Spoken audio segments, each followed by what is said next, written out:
Agora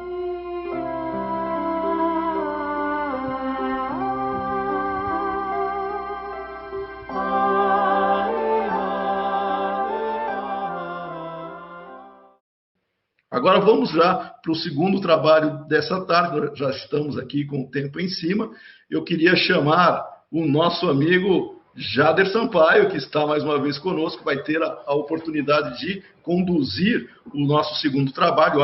Tenho certeza que será uma excelente apresentação, dado o autor, viu, Jader? Dado o autor, tenho certeza que será ótimo. Vou passar a bola para você aí apresentar. Até mais. Boa tarde a todos. Tá? Uma satisfação estar aqui novamente. Eu vi muitos comentários em torno da questão filosófica, então a gente tem a satisfação de convidar o professor Humberto Schubert Coelho. Tá? O Humberto é professor do Departamento de Filosofia da Universidade Federal de Juiz de Fora e co-diretor do NUPES, que é o Núcleo de Pesquisas em Espiritualidade e Saúde, também da UFJF. Tá? Ele mantém no YouTube dois programas, digamos assim, tá? Um grupo de estudo filosófico do Espiritismo, tá? Que é coordenado pelo Fabrício de Bournemouth, tá? na Inglaterra, e com a presença de algumas das pessoas que estão presentes no nosso evento, e o grupo de cultura, são os dois que ele tem. O Humberto vai apresentar um trabalho original, tá? Chamado Três Conceitos de Experiência: o crítico transcendental, o analítico pragmático e o espírita. Tá? Com a palavra, o Humberto. Olá, muito boa tarde, pessoal. Querido Jader, Marco Milani. É muito bom retornar ao Enlip e reencontrar essas pessoas que estão dando sangue, suor e lágrimas, né, pela pesquisa séria, rigorosa, né, metódica do Espiritismo e dos seus objetos, não apenas do Espiritismo enquanto movimento, da doutrina espírita e dos fenômenos ligados ao Espiritismo, à espiritualidade mais ampla. Bom, o meu trabalho, de certa maneira, ele continua um projeto, um trabalho que se iniciou em outro Enlip, e que tratou justamente da importância da abordagem crítico-transcendental para a ideia da imortalidade da alma. Fundamentalmente naquele outro trabalho, que é que eu tentei mostrar ou expor que, primeiro, é preciso ter um conceito filosófico forte de consciência, conceito autossustentável de consciência, para só num segundo momento falar da imortalidade dessa consciência, da sobrevivência dessa consciência à morte corpórea. Sem uma coisa, não se pode ter outra.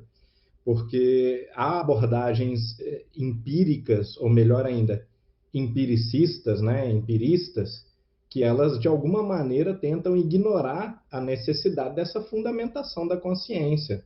Uma fundamentação que é puramente filosófica, que é metafísica, que é informada pela ciência, mas que precisa ser feita em relação com a filosofia pura. Né? O conceito de consciência não é um conceito científico. Nem nunca vai ser. É impossível que seja. Porque consciência não é um fato, não é um fenômeno. É aquilo através do qual a gente conhece os fenômenos. Né?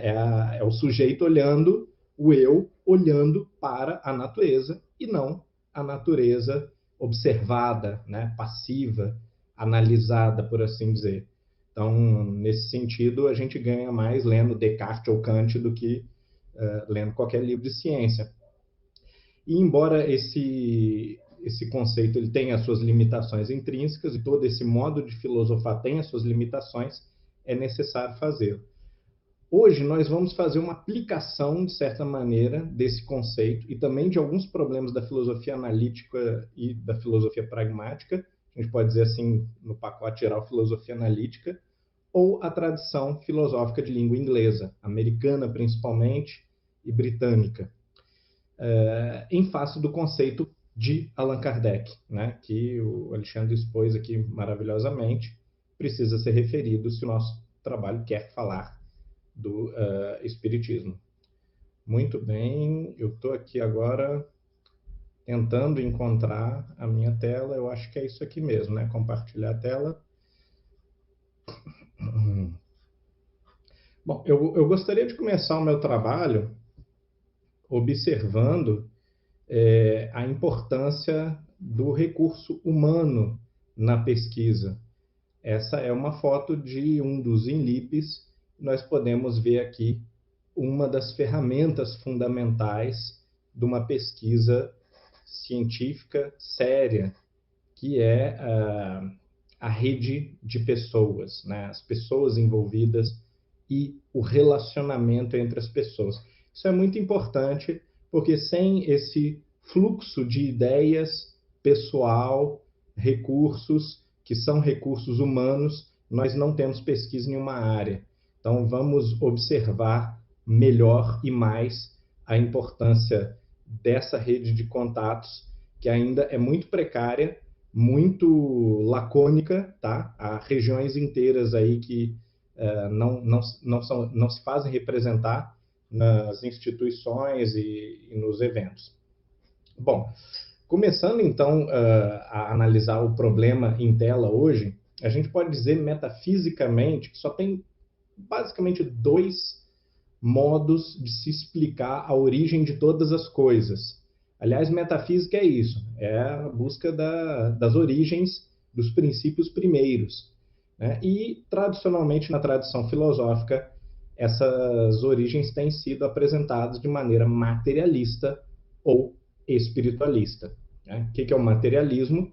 Pressupõe que a matéria é a substância básica da realidade, toda realidade é matéria, ou uma expressão da matéria.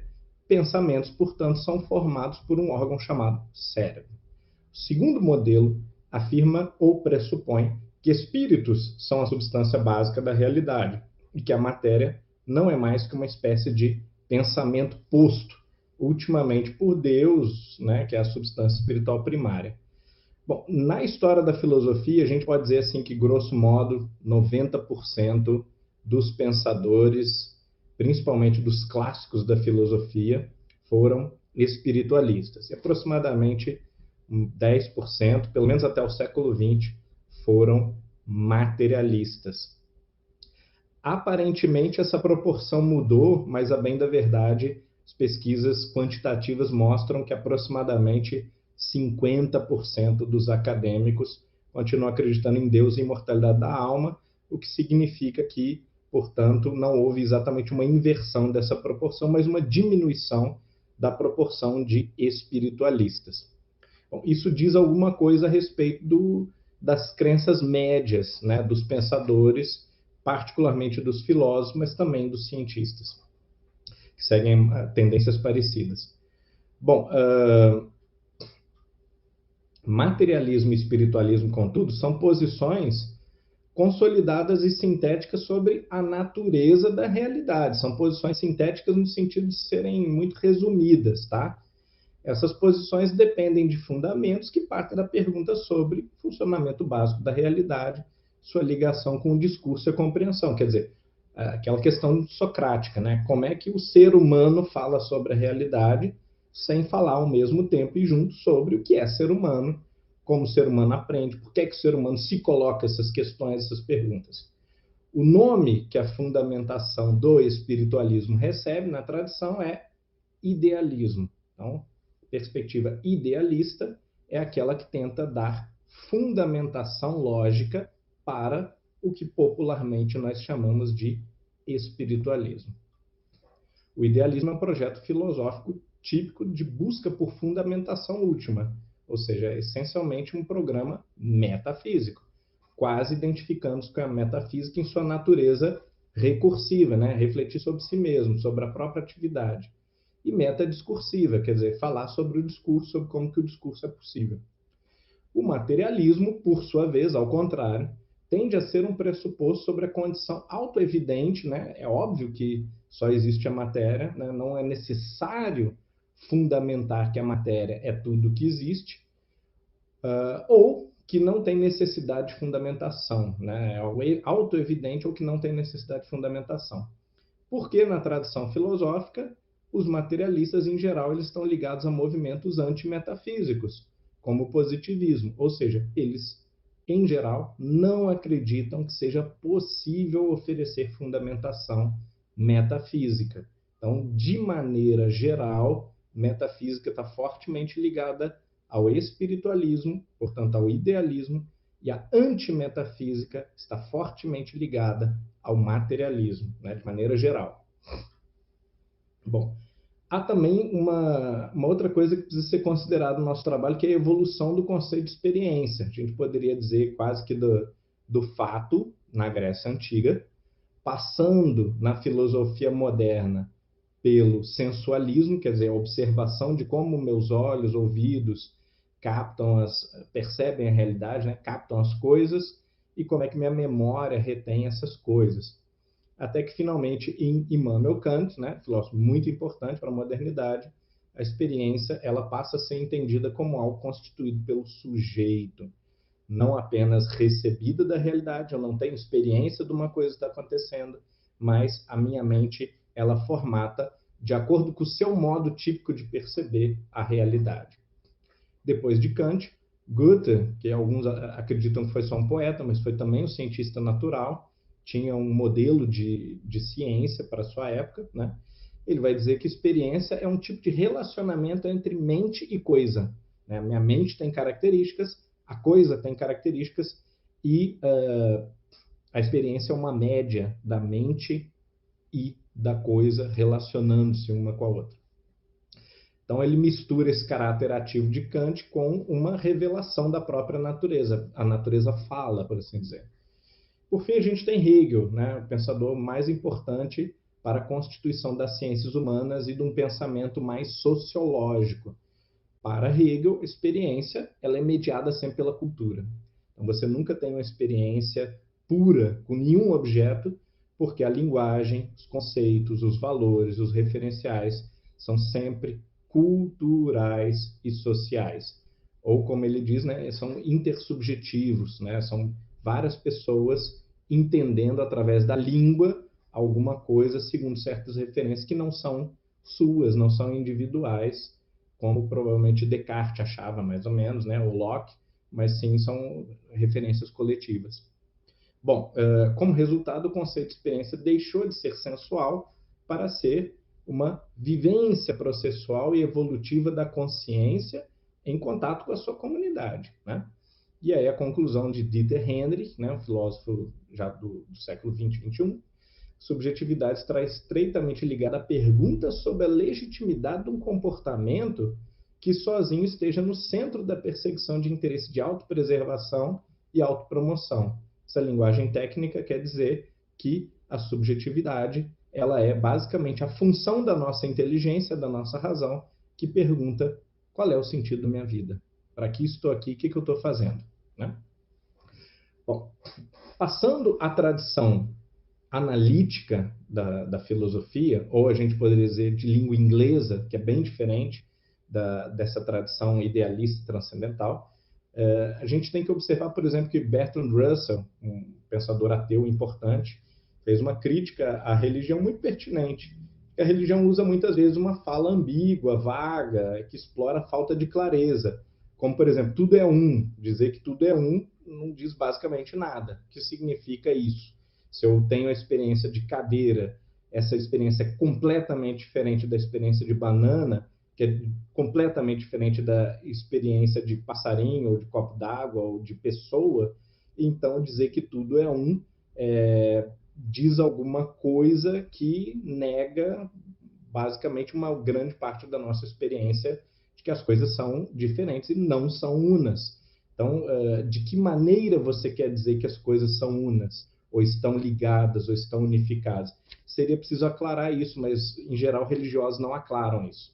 Bom, o remédio para esse mal, segundo Bertrand Russell, é cobrar do discurso místico aquilo que a gente cobra de todos os outros discursos, que ele seja racional, que ele fale daquilo que possa ter sentido comum público e com premissas compreensíveis. Já um outro lógico alemão, chamado Gottlob Frege, ele observou que no valor cognitivo, por exemplo, de A igual a A, uma identidade normal, né?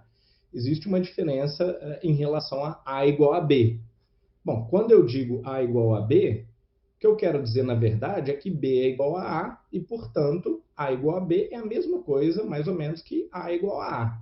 Bom, mas o Frege diz que, embora exista essa intenção significativa, né, quer dizer que B é A, existe um enriquecimento do sentido. Há dois sentidos em dizer A igual a A e A é igual a B. Então, perguntar pelo primeiro número primo e pelo próximo inteiro depois de 1 tem a mesma intenção significativa, mas não tem exatamente o mesmo sentido. Não é exatamente a mesma coisa. O célebre exemplo de Frege é a estrela d'alva e a estrela vespertina, né? A estrela matutina e a estrela vespertina. São a mesma coisa, Vênus, mas são duas maneiras diferentes de fazer referência a essa coisa. Um ótimo exemplo também são as pessoas Batman e Bruce Wayne, ou Hippolyte Rivail e Kardec. São basicamente a mesma pessoa, o Batman e Bruce Wayne. E, entretanto, quando você fala de um, você não necessariamente está dizendo exatamente a mesma coisa, ou se referindo exatamente à mesma coisa, embora o designador final, né, o significado de Batman e Bruce Wayne sejam o mesmo, a mesma pessoa. Bom, Batman e Bruce Wayne são mais diferentes do que Rivail e Kardec, basicamente porque Rivail e Kardec têm a mesma cara, né, aparecem do mesmo jeito para a sociedade, para os seus amigos, e são dois designadores ou dois sentidos para uma mesma face pública. Mas, fundamentalmente, o que a gente quer dizer com isso é que há maneiras diferentes de se falar sobre a mesma coisa. Tá? O Bertrand Russell, voltando um pouco a ele, né, ele prefere proposições que não permitem ambiguidade nenhuma. Por exemplo, não existe nenhum X para o qual não valha a relação, né, se pode-se dizer f de x, então pode-se dizer também g de x. Né? Isso é, não há nenhum x tal que, se for um f, deixa de ser também, adicionalmente, um g. Ou não há x para o qual não valha a regra, se for f, então é g. Bom, aqui temos uma constatação muito parecida com a do Livro dos Médiuns, que é o texto que a gente está homenageando esse ano. Se é fenômeno inteligente, é causado por uma entidade inteligente ou um espírito, seja essa entidade invisível ou visível. Então, voltando no exemplo anterior de Batman e Bruce Wayne, estrela matutina e vespertina, Kardec e Rivail, a gente pode dizer o seguinte: esteja eu me referindo a essa pessoa visível ou invisível, esteja eu me referindo a esta pessoa encarnada ou desencarnada, existe como eu saber que se trata da mesma pessoa. Bom, Wittgenstein, por sua vez, inaugura o que ele chamou de jogos de linguagem. Também reforça, assim como Hegel, de uma forma completamente diferente, o sentido intersubjetivo ou social desses sentidos que nós tentamos dar para as coisas, mesmo quando essas coisas são a mesma. Então, quando nós falamos naturalmente em determinado contexto, ambiente, coisas que nós não diríamos em outro contexto, em outro ambiente, ou que não fariam nenhum sentido dizer sozinhos para nós mesmos, né? Eu não vou dizer certas coisas, por exemplo, quando eu falo com as crianças, eu faço uma voz diferente, né? Eu posso mudar o tema, eu posso mudar a minha forma de falar, posso mudar a estrutura até da própria linguagem, né? Mudar até as regras do português, falar de uma forma mais coloquial e tal, usar gírias em alguns grupos que eu não usaria em outro grupo, etc, etc. Ao vermos, por exemplo, uma foto de alguém sorrindo, então, nós não sabemos o significado do sorriso sem sabermos primeiro o contexto desse sorriso.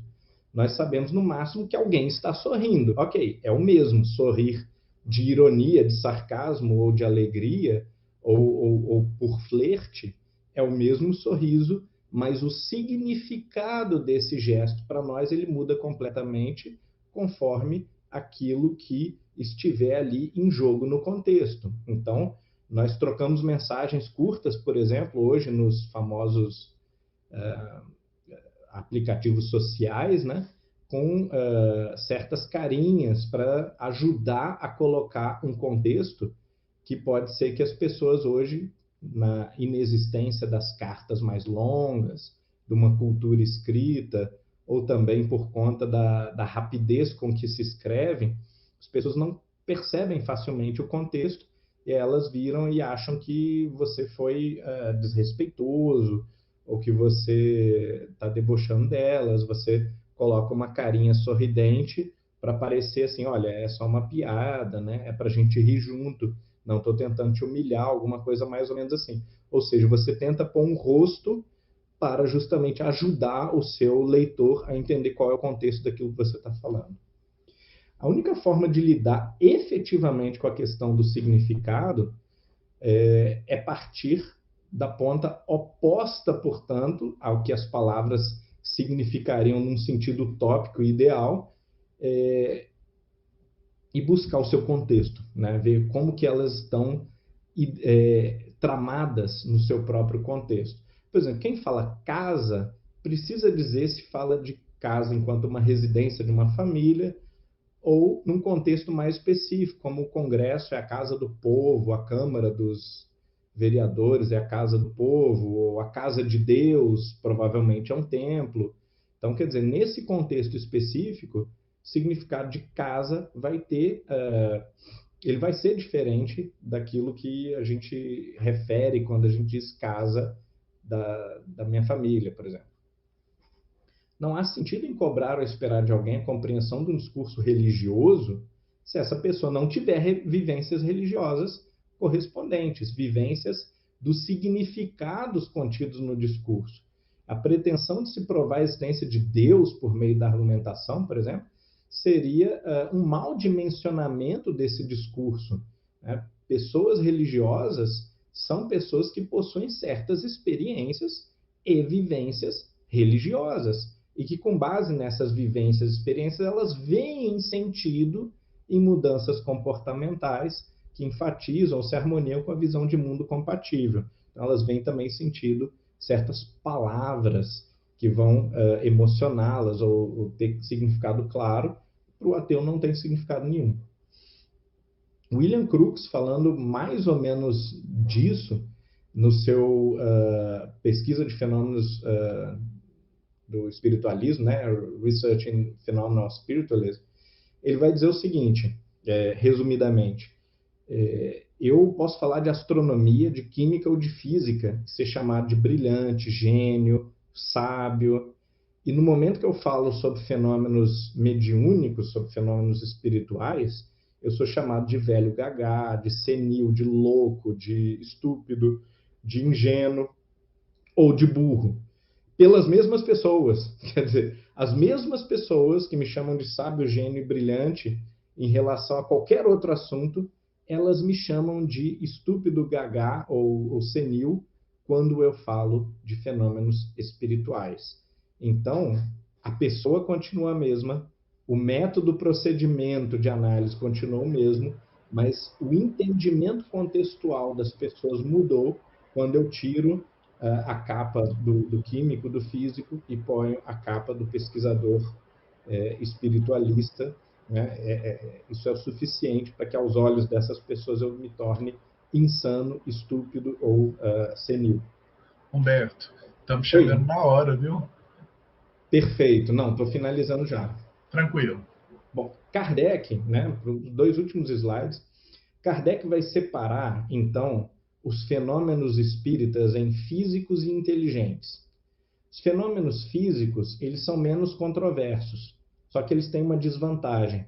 Eles são evidência boa para teses espiritualistas, né, de que existe algo que não é só a matéria, mas não nos permitem considerar a motivação e as ideias que orientam esses fenômenos. Já os fenômenos inteligentes, Kardec vai dizer, permitem desconfiar ou considerar motivações e ideias. Bom, então, os fenômenos que expressarem mais claramente traços de um ato livre e voluntário, exprimindo intenção ou respondendo a um pensamento, esses são os fenômenos que evidenciam a sobrevivência da consciência e da personalidade após a morte do corpo. São os fenômenos propriamente espíritas, tá? Enquanto que os outros fenômenos, eles são, a bem da verdade, mais espiritualistas do que espíritas, né? Repetidos milhares de vezes em todos os países, essas ocorrências não deixavam dúvidas, afirma Kardec, sobre a natureza inteligente do fenômeno, restando, contudo, discernir se poderia ser a intenção inteligente produto consciente de um espírito ou inconsciente dos médiuns, né?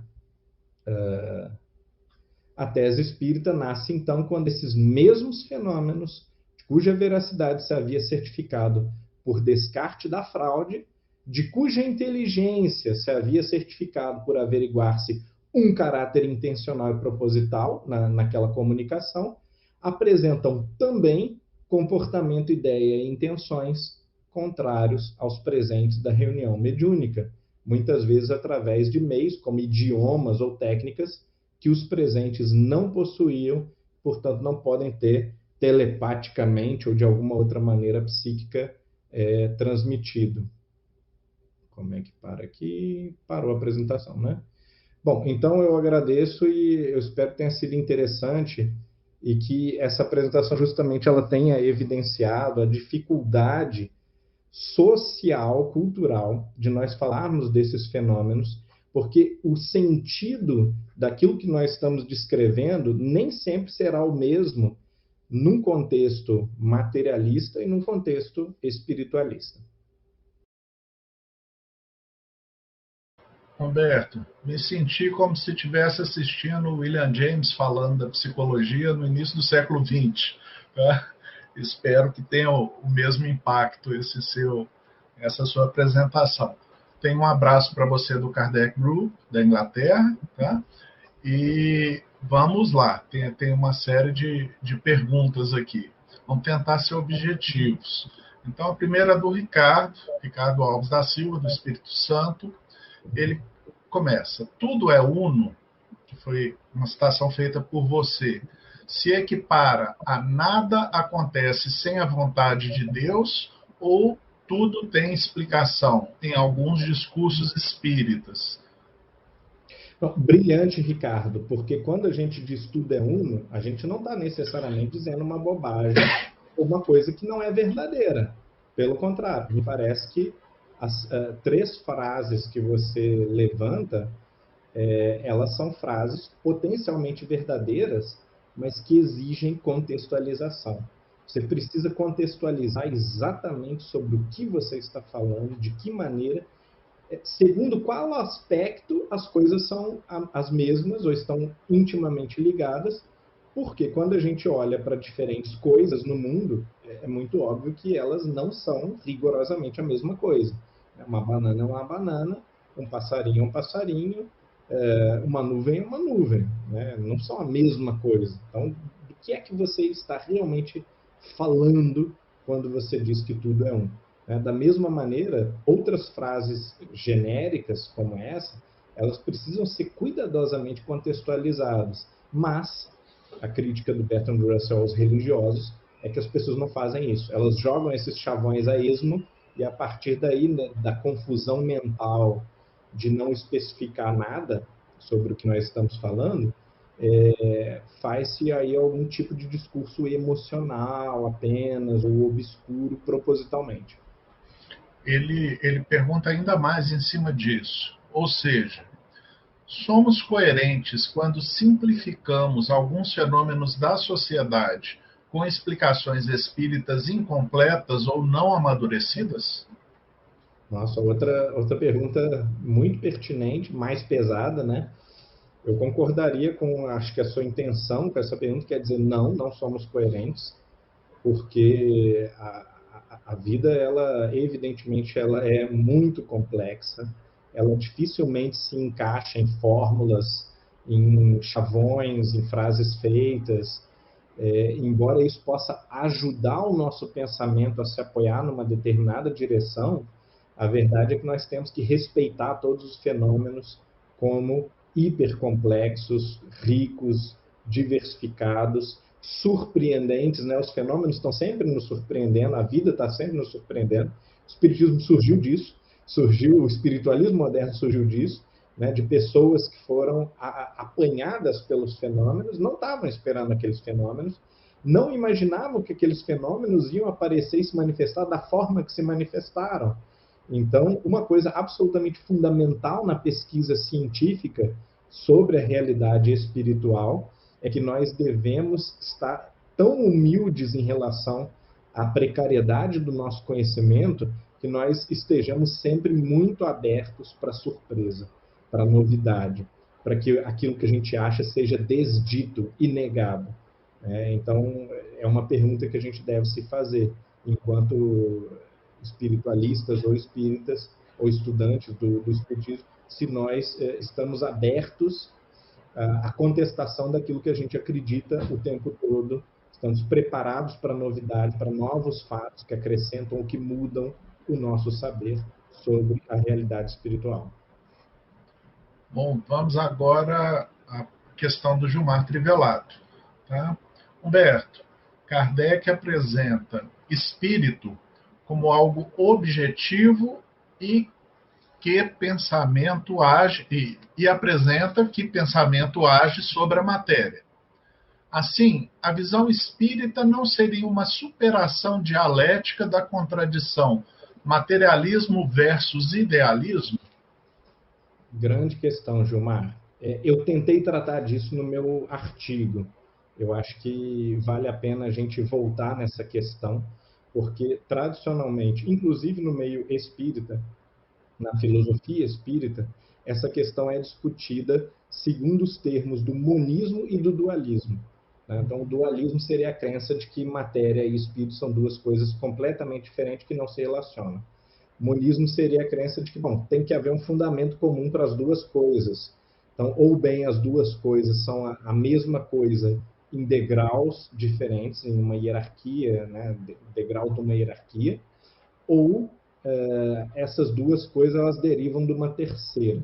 O Livro dos Espíritos, de maneira muito curiosa, nos sugere que há, na verdade, três elementos universais. Né? Uma das respostas diz exatamente isso. Tem a matéria, tem o espírito e Deus, acima dessas duas, que é o Criador de tudo, a causa de todas as coisas. Bom, quando nós temos três princípios, isso já filosoficamente se torna muito complicado de justificar, que na verdade é quase como se nós estivéssemos dizendo assim, isso aqui é tudo didática, né? Não é rigorosamente assim que funciona a estrutura da realidade. Mas, para termos práticos, você pode considerar que é assim que funciona. De um ponto de vista lógico, rigoroso, a gente tem que tender ao monismo. Né? O monismo é a opção mais logicamente consistente, que existe alguma coisa que é a origem total da realidade. Na maioria das vezes, as metafísicas bem feitas, elas simplesmente apontam para Deus e como que a realidade desdobra de Deus, falando da dualidade espírito-matéria como algo mais do detalhe da confecção do mundo, né? Mas a realidade última das coisas tem que ser suficiente para fundar as coisas. Então não pode ser nem espírito, nem matéria, tem de ser Deus. Então, nesse sentido, eu acho que o espiritismo não inova tanto. Ele está bem inserido dentro daquilo que eu chamaria de tradição idealista ou espiritualista na filosofia, que é inclusive uma tradição muito grande, muito forte, muito longa. Bom, vamos para o Adair agora. Poderíamos afirmar que Allan Kardec é o pensador francês mais lido no Brasil? Se isso é verdadeiro, por que não temos esse facilitador para que pesquisas sobre o pensamento desse autor ocorra com mais atenção pela academia. E botou academia entre aspas. Grande questão, daí. A gente poderia acrescentar uma provocação talvez um pouco mais incômoda, né, que é a seguinte: se é o pensador francês mais lido no Brasil, por que é que seus próprios leitores não o abordam como um pensador, e sim como talvez um fundador de religião, né? Eu acho que essas duas respostas, elas apontam na mesma direção. Por que não é lido na academia, ou não é valorizado na academia? Que há uma percepção pública, cultural, no Brasil particularmente, em outros lugares também, de que não se trata de um tema científico nem filosófico, mas que se trata apenas de uma religião. Tanto que a maioria dos trabalhos em espiritismo, creio eu, se eu não estou desatualizado, continuam abordando o espiritismo do ponto de vista do estudo das religiões. Né? Então, existe o campo espiritismo, né? O objeto espiritismo, que é algo que as pessoas observam no mundo, no dia a dia da sociedade brasileira. Esse objeto ele pode ser estudado pela ciência da religião, pelo estudo da religião, pela história, pela sociologia. Agora, falar de um pensamento espírita, de uma filosofia espírita, exigiria, no começo, né, aquilo que eu falei, que o contexto em que a palavra espiritismo é dada fosse o contexto filosófico e não o contexto religioso. Como geralmente a rede de associações que as pessoas fazem são associações religiosas, da prática religiosa, da vivência normal de centro espírita, da divulgação do espiritismo, mais ou menos como uma pregação religiosa, um sermão religioso. Então, toda a rede de associações grita: isso é uma religião, isso não é uma filosofia, não precisa ser analisado enquanto filosofia. Ricardo Terini, Humberto, a reação antagônica por gênero de assunto, como menciona Crookes, não reflete uma postura ideológica e, portanto, um preconceito? Exatamente, Ricardo, mas assim, é isso que o meu trabalho tenta mostrar. Os seres humanos, eles não agem rigorosamente de maneira racional. Eles agem a partir dessa teia de significações que são culturais e às quais não pertence a exatidão lógica. Pelo contrário, a nossa teia de significados depende das experiências que nós temos, da nossa visão de mundo, o que é que nossos pais nos transmitiram enquanto valores, o que é que faz sentido para nós, o que é que nos alegra ou deprime, e, em última análise, também os nossos preconceitos, os nossos conceitos sobre as coisas. Se nós apresentarmos os fenômenos espirituais para pessoas cuja rede de conceitos já considera aquilo ridículo, vai ser muito difícil ou muito improvável que esses fenômenos eles pareçam persuasivos ou interessantes. Então, é preciso também trabalhar no nível cultural. Nós precisamos, junto com a pregação para pessoas que já são espíritas, né? Para essas você pode pregar como se estivesse dando um sermão. Mas para pessoas que não são espíritas, você precisa de uma outra abordagem. Não basta dizer, é assim, né? Existe um espírito. Você precisa convencer essas pessoas racionalmente de que elas têm algum tipo de preconceito, algum conceito errado. Isso é trabalho cultural de longo prazo, precisa ser feito com muito cuidado, exige muito investimento, muito preparo, muito cuidado metodológico. Nós já estamos chegando nos finalmente, Humberto, mas eu quero fazer mais uma pergunta. Então, eu vou saltar esse comentário do Ricardo Terini, tá? Que o meu amigo do controlador da mesa colocou, e vamos passar lá para frente. A Eliana Ferrer Haddad, ela faz uma pergunta que eu acho uma boa pergunta para a gente encerrar, além dos muitos agradecimentos que você está recebendo, tá, pelo seu trabalho. A Eliana pergunta assim: é possível compreender o espiritismo sem filosofia?